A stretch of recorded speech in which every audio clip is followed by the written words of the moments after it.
Quand nous utilisons la recherche pour déterminer l'efficacité d'une intervention, il nous faut plus que le résultat global. Celui-ci ne représente qu'une partie de ce dont il faut tenir compte pour comprendre l'effet véritable d'une intervention.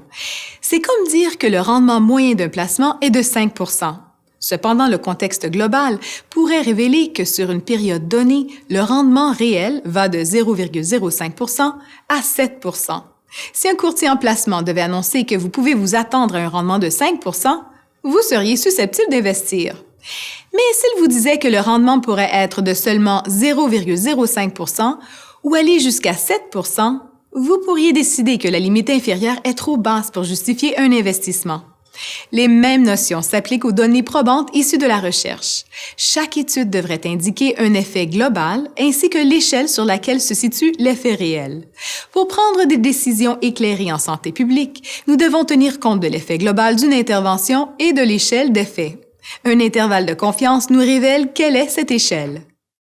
Quand nous menons une étude, nous réunissons généralement un petit groupe de personnes dans l'intention d'appliquer à toute la population ce que nous aurons appris de lui.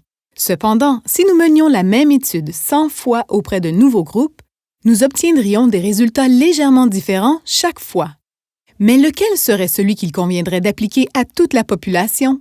Nous ne pouvons le dire. Alors nous examinons plutôt l'éventail complet indiqué par l'intervalle de confiance à 95 %.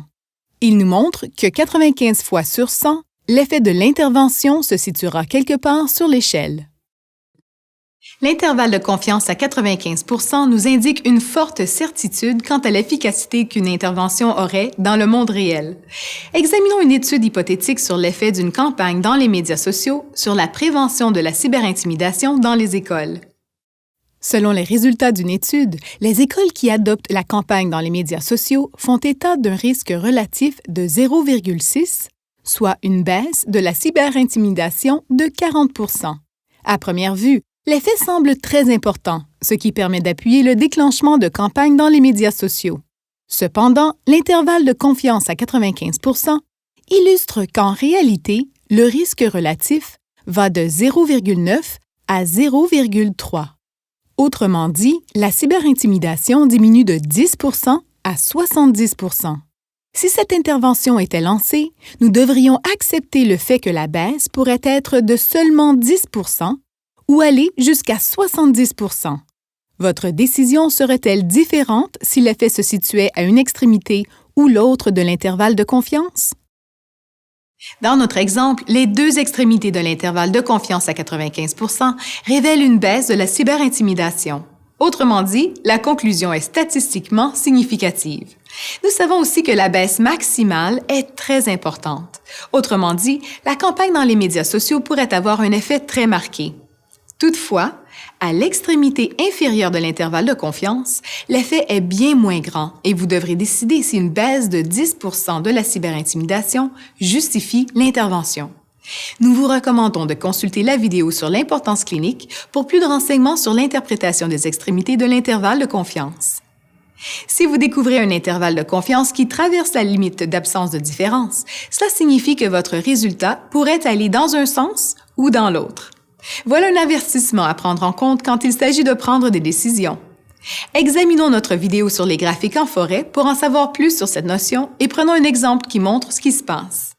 Cette fois-ci, l'étude révèle une baisse de la cyberintimidation de 40 % et un intervalle de confiance à 95 % qui va de moins 90 % à plus 10 %.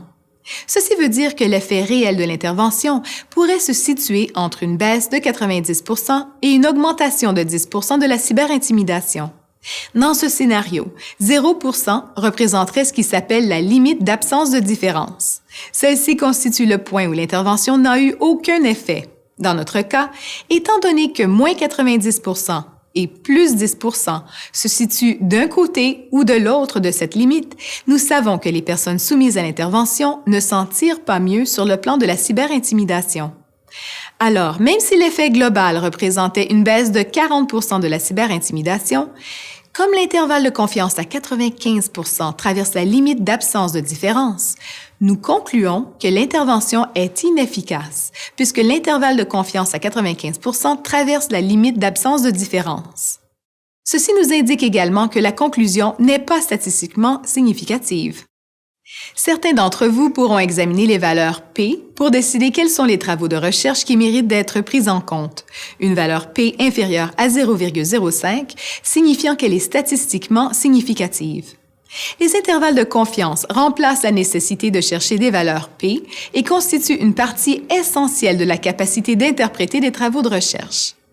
Les études qui révèlent l'effet global et l'intervalle de confiance à 95 % donnent une meilleure vue d'ensemble de leurs conclusions et permettent aux professionnels de prendre des décisions plus éclairées sur l'efficacité d'intervention en santé publique.